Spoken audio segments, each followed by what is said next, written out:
uma alegria tão grande estar com vocês. Tenho sido abençoado com pessoas que têm ido me ver, mas a graça que Deus me dá, a força para vir aqui, é uma vitória. E eu quero rapidamente, para conseguir ficar em pé aqui, ler a palavra de Deus e expor sobre o tema do medo. Foi escolhido por uma razão simples. A capelania do Mackenzie está escrevendo uma série de livretos e vários autores foram convocados aí e me coube escrever sobre o medo. Confesso que fiquei com medo, porque nesses dias o que eu sei fazer é pegar no martelo, no formão, na serrinha, construir minha bancada de marceneiro, levar uma pancada na mão para esquecer a dor que a mão estava sentindo de outra fonte. Mas pensar está difícil. O que eu estava falando mesmo? Então, este tema do medo se prova ser importante. Criança tem medo, adulto tem medo, gente de todas as culturas tem medo. Vamos dar uma examinada na gênese do medo. Em Gênesis 3, o Senhor havia dito a Adão e Eva que havia plantado 2 árvores no Éden. Alguém vai me perguntar, mas o senhor acredita nessa história? Piamente. O Senhor Jesus falou que era uma história verdadeira, baseou a sua ascendência neste relato. Eu creio que foi como foi dito aqui. Deus plantou uma árvore ilustrativa do conhecimento do bem e do mal e colocou um centro moral para Adão e Eva. Esta árvore do conhecimento do bem e do mal está baseada no fato de, se você me obedecer, preservar esta árvore palpável, você estará fixando em mim que você não pode ver, que você não pode tocar, tanto o conhecimento do bem e do mal, quanto a nutrição moral. E plantou uma outra árvore e disse, esta é a árvore da vida, alimento espiritual e alimento para o corpo. Eu sou o sustento e a diretriz da sua vida. E Eva sabia o que era pecado, Adão sabia o que era pecado antes do pecado, porque Deus lhes havia falado. No dia em que você transgredir, isso é pecado. E no dia que transgredir esta colocação que eu faço, vai morrer. Até a maneira como ele disse, morrendo morrerás. Quer dizer, passa a ser um ser mortal e finalmente sucumbe na morte. Sabedora dessas coisas, ainda assim, Eva atendeu o apelo da serpente. A Bíblia não fala que foi uma cobrinha, nem a áspide, nem a coral, nem a jararaca, que tem lá em casa, viu? A palavra é a mesma usada para dragão. Era um animal, saber lá que espécie eu não vivi naquela época. E nem sou estudioso, não vou lá escavar para achar fósseis. Mas o que a Bíblia diz é que Satanás, anjo caído, na forma daquela serpente, tentou a Eva. As mulheres aqui vão entender. Marido não tem dinheiro para comprar vestido, tá com 6 empregos, vai de emprego em emprego, e ela passa na vitrine e vê aquele vestido lindo, E na mesma hora ela, boa cristã, fala, vá de retro, Satanás. Mas Satanás vira, e, quando ela passa, e diz, mas cai tão bem nas costas. Essa tentação de Eva apelava a uma natureza de um ser criado por Deus, mas que não era Deus. Ser criatura de Deus é experimentar o vértice do pecado. O mundo todo criado por Deus, Deus bom, Deus perfeito, ainda assim foi criado fora de Deus. O mundo não é Deus. A natureza não é Deus. O homem não é Deus. Então, o homem foi criado menos do que Deus. A Bíblia usa menos do que anjos. E no original, menos do que deuses. E por que era assim e Deus pretendia salvar desta situação, fazer com que o homem menos do que Deus participasse um dia da sua própria natureza? Deus queria adotar o homem e fazê-lo espírito como ele era espírito, ser habitado pelo Espírito de Deus. Então Deus permitiu esta tentação e este pecado, exato e juntamente com a promessa da redenção. Se quiser estudar mais sobre isso, é outro ponto, vai lá em casa. Esqueça as cobras. Eu tenho ferros para segurar, para matar. Quem não gosta que mate, eu brinco. Brinco nada. Mas Eva experimentou a tentação, diz a Bíblia, e resvalou em alguns pontos. A serpente falou, sibilante. Eva, por que você, né? Jeito de serpente, a linguinha partida. O que existe com questão dessa árvore? Deus disse que não é nem para tocar. Mentira, Deus não falou isso. Mas Eva não acreditou que Deus era suficiente. E acrescentou, não é nem para tocar. A serpente se aproveitou e disse, ele falou isso porque ele é Deus, ele tem o bem e o mal. Agora ele deu o bem para vocês e reserva o melhor, que é o mal. Mal é só para ele. Boba, no dia que você comer do fruto, você vai ter o bem e o mal, vai ser divertido à beça. Você vai ser que nem Deus.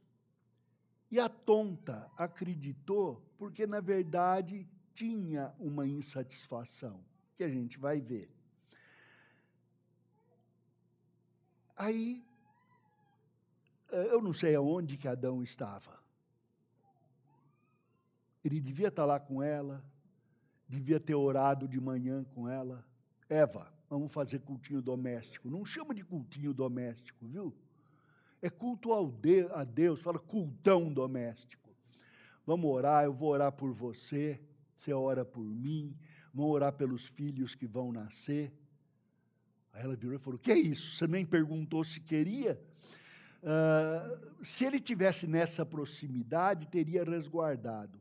Segundo ponto, na hora que a serpente começou a conversar com Eva, ele devia ter pulado no meio, não sei se ele lutava capoeira, judô, karatê, mas era lá e sentar um malho na cobra. Que negócio é esse, vir conversar com uma mulher no mato? E bater mesmo. C.S. Lewis mostra isso numa possibilidade de tentação num outro planeta, outro Adão, outra Eva, e ele vai assistir. E ele fala, que vontade de pular lá e bater na cobra. Mas esta ideia era da guarda que Adão devia ter dispensado, não dispensou antes. Eva chegou para ele e falou, essa banana está tão gostosa. Ele falou, não, mas tem banana em todo lugar. Não, mas essa é aquela que Deus falou para não comer. Está uma delícia. Até assim, por exemplo, Adriana, está meio verdolenga. Se fosse para mim, teria que ser dito, está podre, está madura, ponto de... para todo gosto o diabo tem apresentação. E Eva conseguiu seduzir Adão. Bem, aí entraram numa série de problemas. A leitura diz: abriram-se então os olhos de ambos, versículo 7 do capítulo 3. Abriram-se então os olhos de ambos e, percebendo que estavam nus, coseram folhas de figueira e fizeram cintas para si. Quando ouviram a voz do Senhor, que andava no jardim pela viração do dia, esconderam-se da presença do Senhor, Deus, o homem e sua mulher, por entre as árvores do jardim. E chamou o Senhor Deus ao homem e lhe perguntou: onde estás? Ele respondeu: ouvi tua voz no jardim, e porque estava nu, tive medo e me escondi. Perguntou-lhe Deus: quem te fez saber que estavas nu? Comeste da árvore que te ordenei não comesses? Então disse o homem: a mulher que me deste por esposa, ela me deu da árvore e eu comi.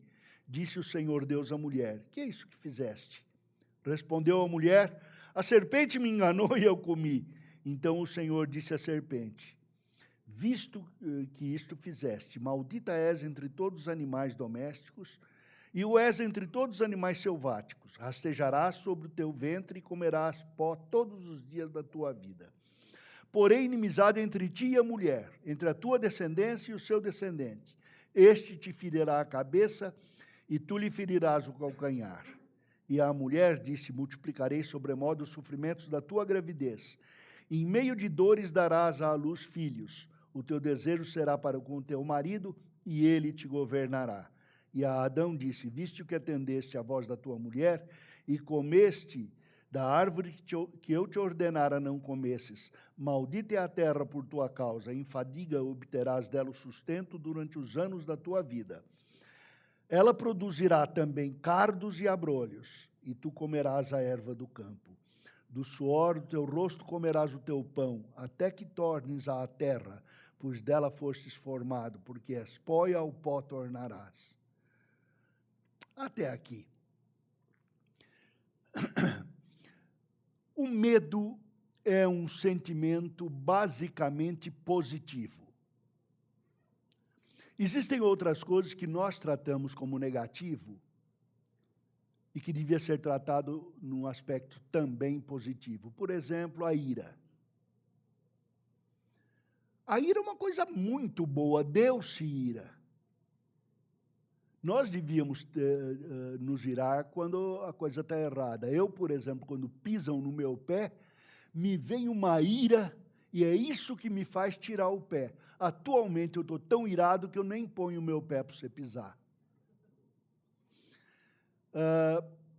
Da mesma forma, a dor. Como é gostoso sentir dor. Não estou falando da dor que nós sentimos, Rosa.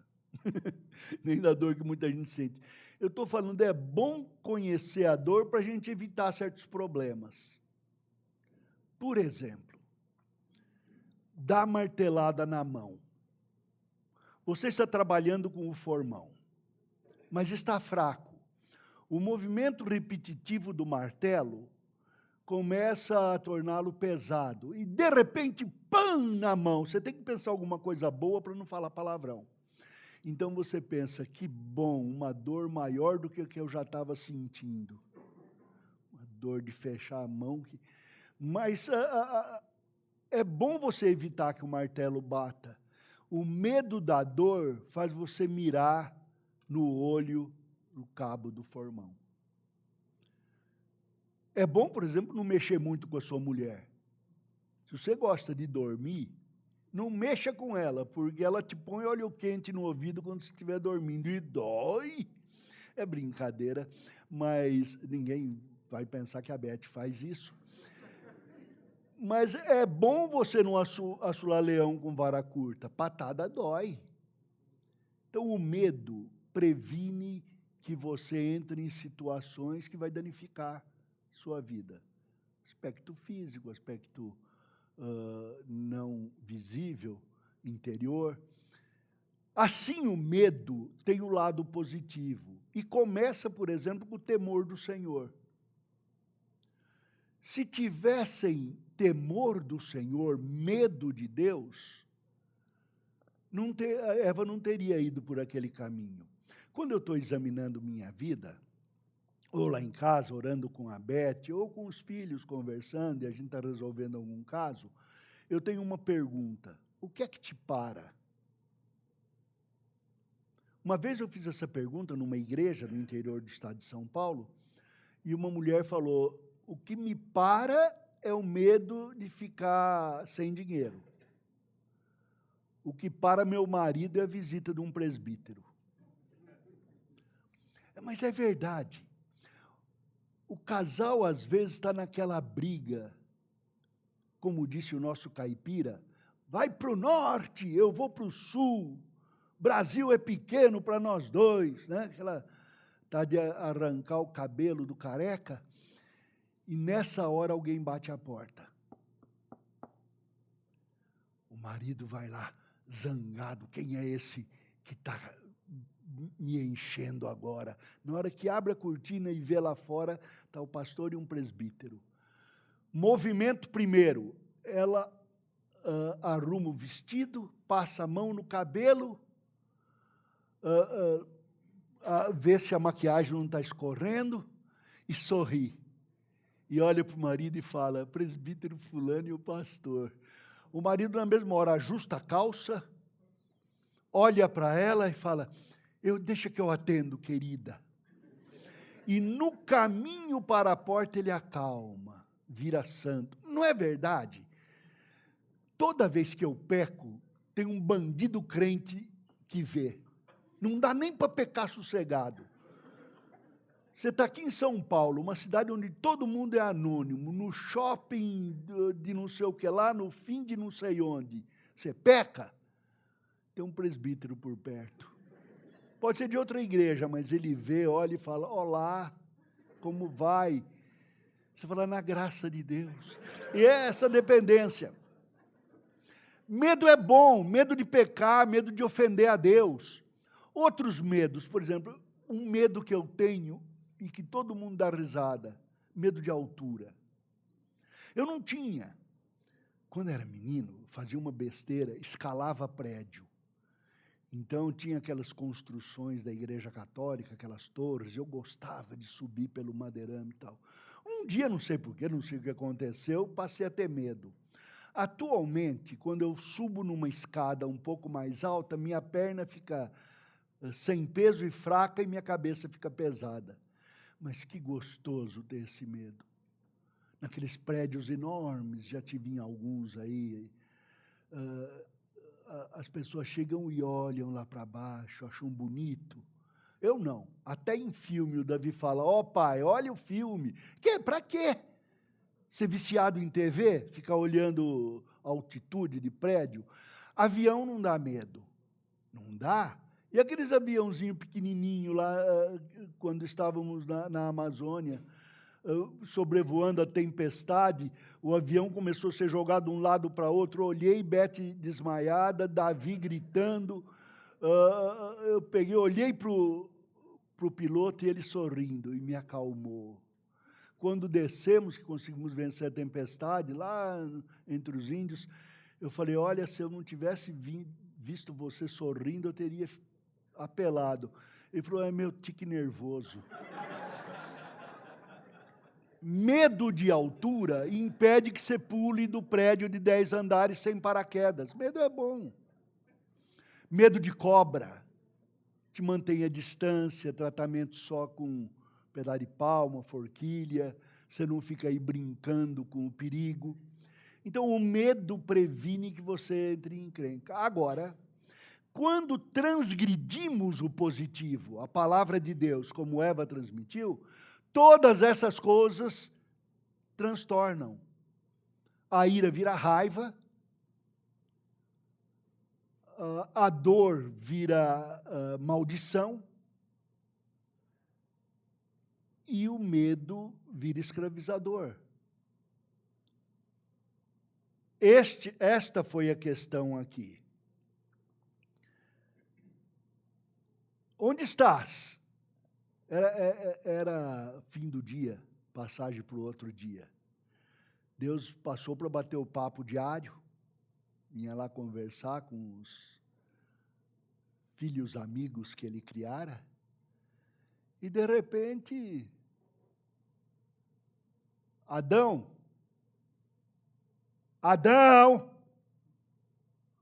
ô Adão, eu vejo tudo, o que que... Ah, Senhor, eu vi que eu estava nu e me escondi. Bom, quem é casado sabe o que é desculpa esfarrapada. Quem é filho também, quem é pai também. Quem é empregado sabe, quem é patrão sabe. Desculpa esfarrapada é prato de toda a vida. E não cola. Nós damos a resposta, dizer para Deus, eu estava nu. Deus criou Adão nu. Os homens nascem nus. Eu quase que falo, troquei uma vez uma fralda de um bebê que depois se transformou numa artista famosa, quase que eu falei aqui, troquei a fralda de... Mas Deus impediu que eu fizesse a besteira. Adão não podia enganar a Deus. Ele estava nu e transparente na presença do Senhor, sempre. Mesmo se vestido de pedra, ele estava nu e transparente na presença do Senhor. Mas ele disse, eu vi que estava nu e tive medo e me escondi. Bem, a primeira coisa que devemos estabelecer é que todo medo errado, todo medo negativo tem a ver com culpa. Às vezes não é uma culpa obtida por um ato que você fez errado, algo que falou. Pode ser um medo virtual. Oh, gostoso poder dizer isso, né, no mundo de hoje, de computador, medo virtual. Não fale medo psicológico, essa besteira eu ouvi tanto nesse ano de doença. Todo mundo dizia que minha dor era psicológica, que o problema era... Claro que é. Eu sou um ser psicológico. O que quer dizer psicológico? Estudo da psique. Psique é o quê? Alma. Às vezes, quando eu vejo um médico bem assim estabelecido falando, eu estou tratando de um fígado naquela cama, eu imagino um fígado deitado ali. Outro dia, uma pessoa disse, eu sou cardíaco. Eu falei, eu também. Porque tem gente que é movida a motor de óleo diesel. Eu sou cardíaco. Então, dizendo o certo aqui,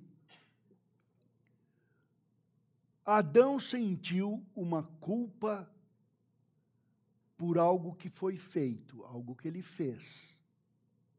Eva sentiu culpa por algo que fez.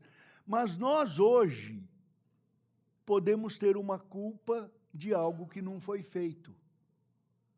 Tem gente que diz que na Bíblia está escrito que o Senhor passou e viu um cachorro todo podre na sarjeta e virou e disse, que belos dentes. Já li a Bíblia de cabo a rabo, não encontrei esse cachorro de dente bonito. Mas uma pessoa crendo nisso, pode ser que ame mais os cachorros do que as pessoas. E se um dia ela for ferida por alguém, ela vai se apegar a cachorros. E se você maltratar um cachorro, ela é capaz de te maltratar.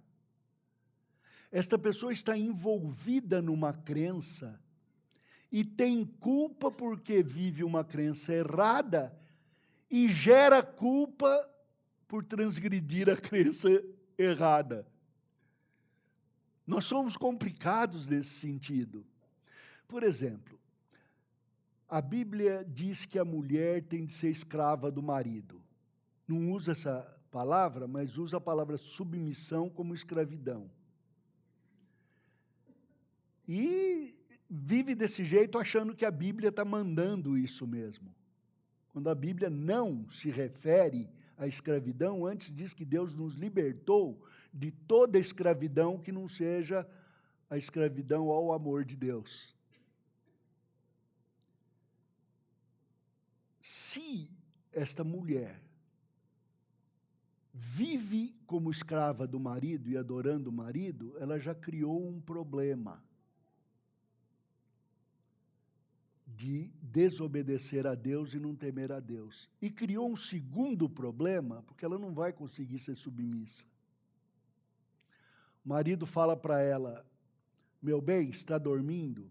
Agora não. Então vai me buscar um café. Mas eu não tenho pó de café. Vai a pé até a cidade e busca. E ela fica com raiva, vira na cama e diz: imbecil, sabe que eu não vou fazer isso. Mas ela tem culpa porque não fez e raiva do marido porque pediu. Então ela está criando em cima disso. Olhem o que o texto diz. Quando Deus chegou para a mulher, ele diz: você vai ter um probleminha grande para poder amar seus filhos. Porque você pecou e ficou dominada por um medo e lançou responsabilidade sobre seu marido e depois sobre a serpente, seduziu seu marido, você vai ter que sentir dor para poder amar o filho. Olha que interessante. Não havia outro jeito. Deus, que era o criador dela, ela traiu. O marido, que era o único, ela não tinha outro para escolher, não tinha sociedade de homem solteiro lá. E ela traiu o marido. Não ficou com o amor de Deus, nem com o amor do marido. Nem a serpente que ela tinha obedecido, ela foi leal e acusou. Então Deus virou para ela: o único jeito de você amar seus filhos vai ser com dor. Com dores darás à luz a filho, e as dores vão aumentar por causa do pecado. Aí ele falou outra coisa, e lembrem-se, numa hermenêutica, para você entender uma pessoa, se ela está falando de pedra, e depois diz: e eu vou abaixar, pegar uma e tacar na sua cabeça, não interprete que ele vai baixar, pegar uma pena e jogar na cabeça. Está falando de pedra, é pedra que vai. No texto aqui, diz: no meio de dores darás à luz filhos. O teu desejo será para com o teu marido. Notem que interessante, é na mesma frase em que está falando do aspecto negativo do medo, ele diz: você vai ter dor, porque tendo dor vai amar o fruto, vai saber o quanto custa, como eu sofri quando você pecou, e vai poder se doar a ele quando ele precisar. Tem que ser assim agora. E o teu desejo será para com o teu marido. Mas não é isso mesmo? No aspecto positivo seria, mas não no negativo. O desejo do homem antes do pecado e do redimido por Jesus teria de ser o desejo por Deus. Deixe-me dar algumas ideias. Todo casamento é diante de Deus. Seja o casamento do crente, seja o casamento do hindu, do brahmane. Por quê? Porque o casamento foi uma instituição para universal e todo mundo é responsável quando casa, porque assume um compromisso diante de Deus. E se não crê em Deus, se arranja, porque tomou o compromisso diante dele. E Deus vai cobrar isso. Para o crente, para o redimido, como deveria ter sido para Eva, o desejo por Deus devia dominar o desejo pelo marido, ou do marido pela esposa. Eu não amo aquela loira lá, só porque é a Beth. O meu amor vem de Deus, que me salvou e salvou a Beth. E aquilo que Deus mandar que eu faça é melhor para a Beth do que aquilo que eu pretenda fazer.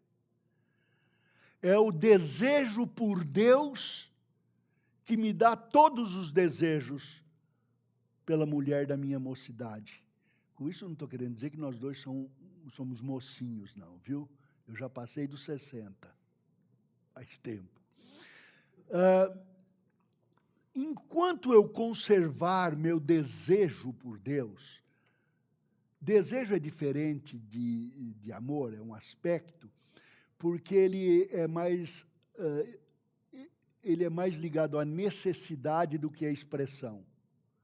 Eu amo a Deus por expressão, Ele me ama por expressão, agora eu desejo porque tem necessidade. Eu preciso da árvore do conhecimento e eu preciso da árvore da vida.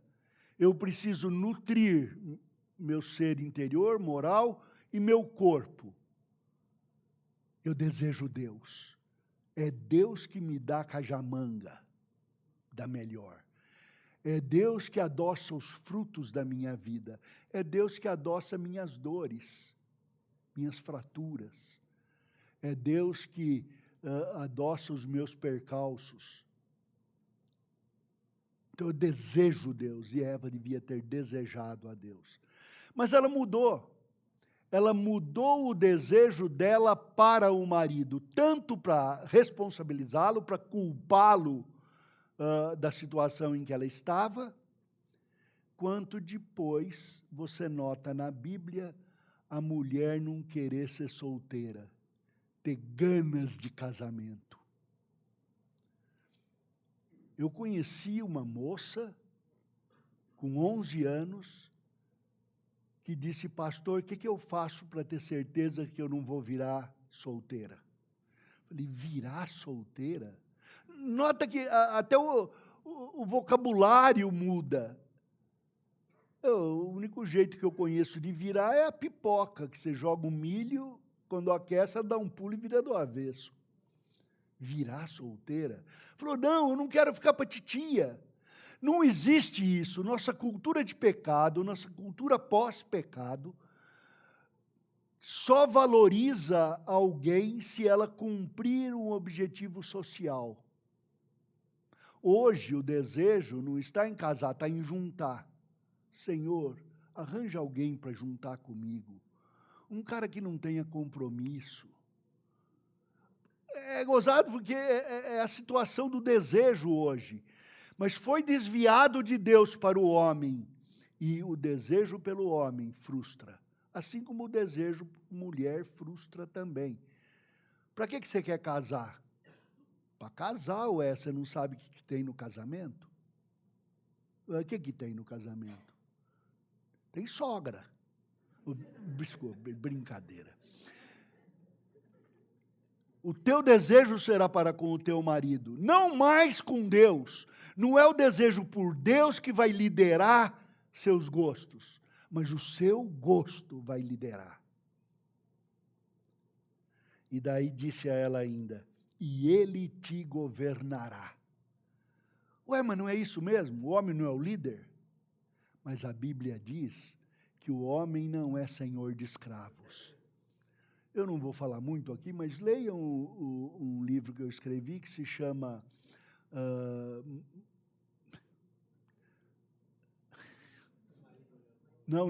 o da Graça. Agridoce, está vendo como eu estou bom de memória? Agridoces Cadeias da Graça. Onde eu trabalho na história de Filemão e Onésimo. Onésimo foge de Filemão, um escravo fugido, um senhor de escravos, e encontra Paulo na cadeia, escravo também do pensamento da época. E Paulo diz: volta para o Filemão, volta para o senhor de escravos. Se eu fosse Onésimo, eu diria: até besta. Acabei de fugir de lá, o que é isso? Você gosta de escravatura? Princesa Isabel já assinou, cara. Mas ele diz: não, volta lá porque você tem de produzir a libertação dele. Como assim? Você volta lá, eu vou escrever para ele, porque ele deve a vida espiritual dele a mim, aceitou a Cristo comigo. Você volta para lá, eu vou fazer ele cumprir a lei. O que a lei dizia? A lei dizia que se o senhor de escravos adotar o escravo, ele se torna filho. Então, Onésimo voltou, foi adotado como filho, e o senhor de escravos foi redimido, e o escravo fugido deixou de ser escravo fugido para ser filho do Senhor. É esta história. Não é Adão falando, olha, Beth, na Bíblia está escrito que a mulher tem que ser submissa. Está sim. É para você ler e saber o que é submissão. Submissão a Deus e ao compromisso com o homem que você se juntou. Que aí juntar fica bem. Mas não sou eu que vou cobrar isso dela. Desculpem, sou pecador, eu faço. No meu Éden também tem cobra. E a gente cai nas tentações. Mas não é isso que Deus mandou. Se meu desejo estiver em Deus, eu não serei dominador da minha esposa, mas companheiro e líder, como devia ter sido no Éden. Eu vou na frente para levar a primeira picada da cobra.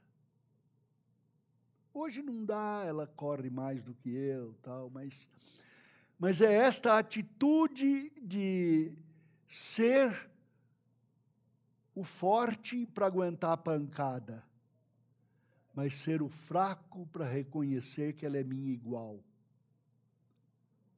Mas nós vivemos com medo de ceder. Isso é um exemplo para todos os outros medos. Olha, uma vez um patrão fez uma injustiça comigo. Eu só não agredi porque eu já tinha me convertido. E o cara era crente. Demorou para eu perdoar. Sabe por que eu não perdoava? Vai que eu perdoo e ele continua fazendo. Eu não mudo ele. Eu não perdoo para mudar. Até o dia que Deus disse, o seu besta. Não é você que perdoa, sou eu. Meu filho morreu na cruz por todos os pecados de todos os homens. Assim, na vida e na terra, alguns são salvos para o céu. Os outros todos têm de viver o perdão agora, céu aqui. Então, não importa se ele é crente ou não, o perdão tem que sair, eu dei, você tem que dar. Principalmente entre irmãos em Cristo, onde o perdão para o céu já começa aqui, eu não perdoo porque acho que a pessoa é perdoável, ou perdoo porque ela pediu perdão. Perdoo porque Jesus morreu na cruz. E se eu não estender o sacrifício da cruz até ela, ai de mim, que sofrerei nas mãos do meu Senhor terrível, temível. O Deus que disse que o pecado tem consequências. Eu peço sua graça. Este é o caso que Adão devia ter reconhecido. Medo está ligado à culpa e produz vergonha. O movimento do medo, todos nós temos medo, a gente gosta de colocar coisas em ganchos, né? O presbiteriano gosta de colocar em 3. Mas não é que é costume reformado, não. É que 3 é o menor número de pontos para se ter uma perspectiva geral da coisa. Então, para não abusar e falar 4, nem ter menos que 2, a gente fala 3. Nós temos medo, basicamente, de punição ou dor.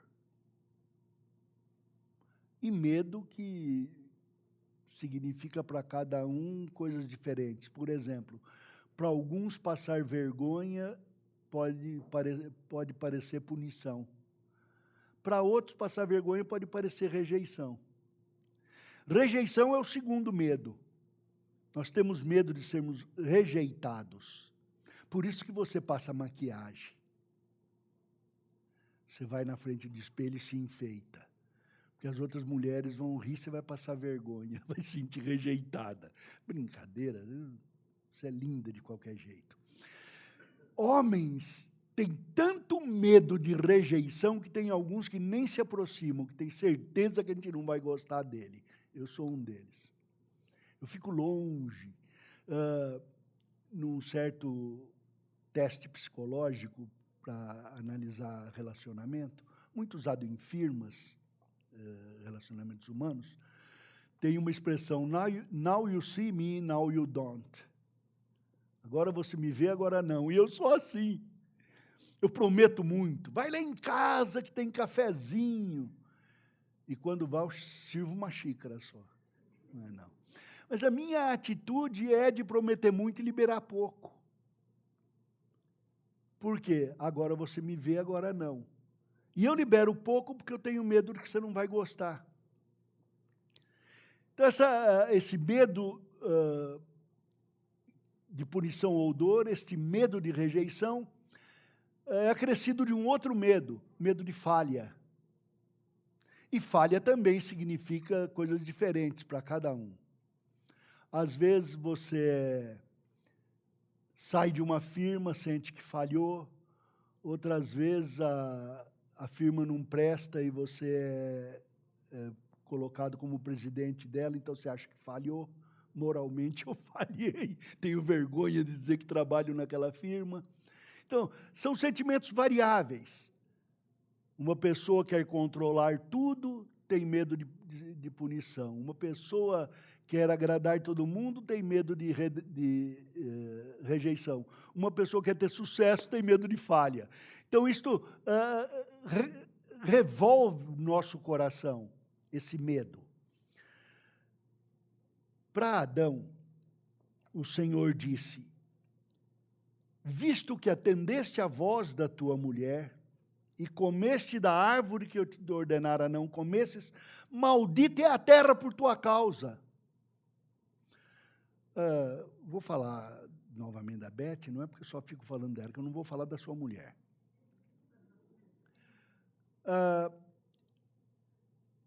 Suponha que Beth erra, ela não erra. Ela é perfeita, mas suponha que um dia ela erre. De quem é a culpa?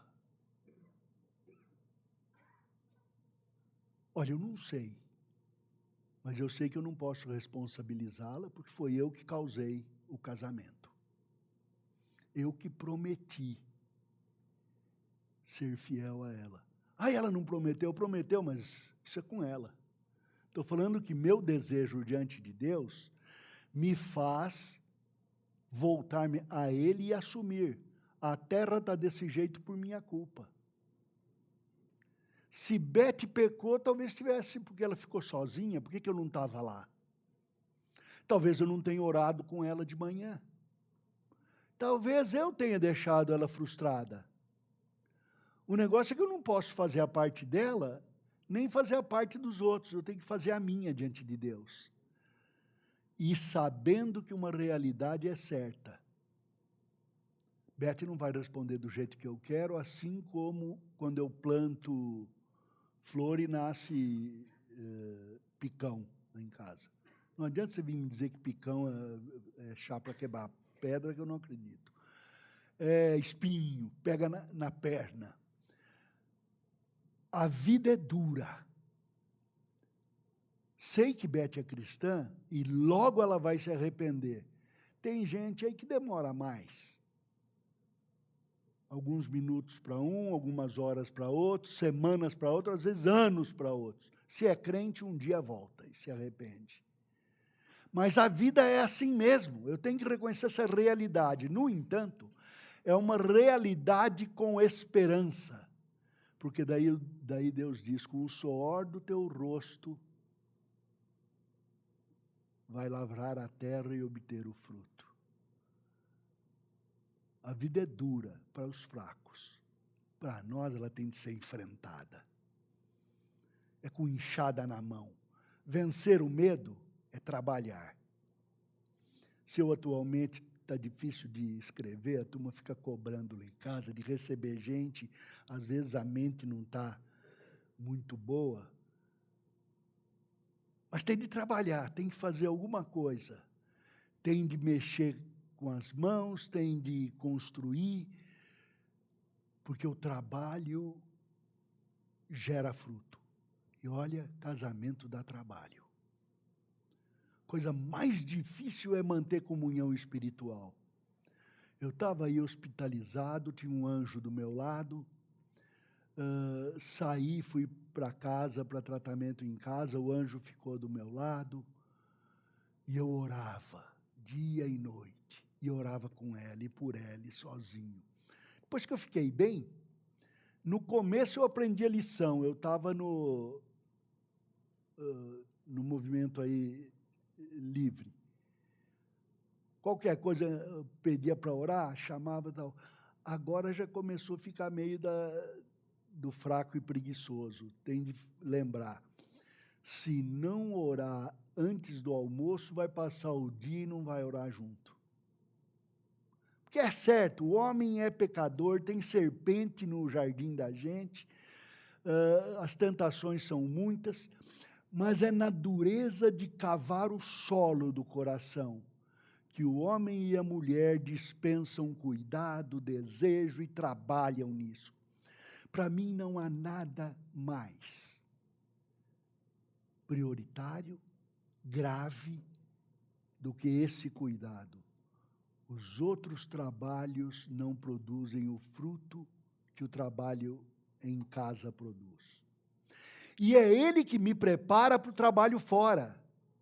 É ele que me prepara para ir ser o agente de Deus no mundo, para lavrar o solo do mundo, para tirar o fruto do sustento do salário. Então eu tenho de lembrar de enfrentar estes medos todos. Porque dá medo. E se eu perder o emprego? E se eu perder a esposa? E se a oliveira florescer e não frutificar? E se não tiver carne no meu açougue? Se a minha geladeira estiver vazia? Ainda assim eu confiarei no Senhor da minha salvação. E essa experiência, então, que termina quando o Senhor diz, de tudo isso, com tudo isso, uma mulher vai dar à luz em dores. E vai dar à luz ao Messias.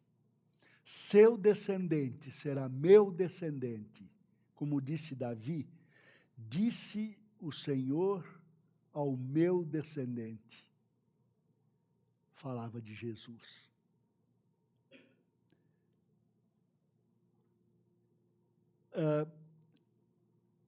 A promessa incluía uma vida de dores.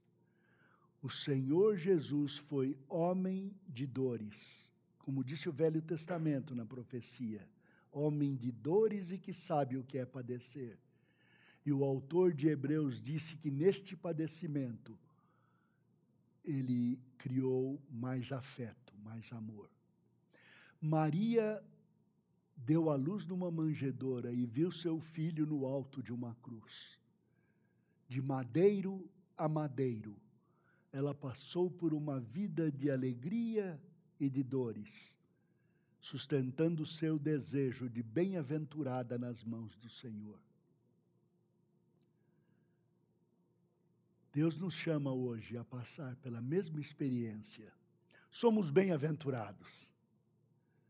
Somos Maria. Somos chamados por Deus para o cumprimento da promessa. Somos trazidos à luz por um novo nascimento. Nascimento divino, nascimento rico, num mundo que mais parece uma manjedoura. Passamos por um mundo de ameaças, de temores, mas em tudo isso, vemos a manjedoura e a cruz, e além dela, um mundo onde o medo é vencido pelo amor. O amor lança fora de si todo medo. Então vamos só lembrar, o medo pode ser positivo, ele deve haver. Tenha medo de não dar testemunho correto, tenha medo de descumprir as promessas do Senhor, tenha medo de não cumprir as palavras de Deus. Os demais medos são idólatras. São fabricados como desculpas, como transferência de responsabilidade e como perda do alvo da esperança bendita.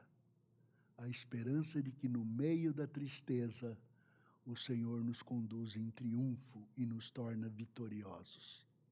Não temas, disse o Senhor, eu sou contigo. Noutra oportunidade ele disse, não temas, eu estou aqui, sou eu. Deus os abençoe.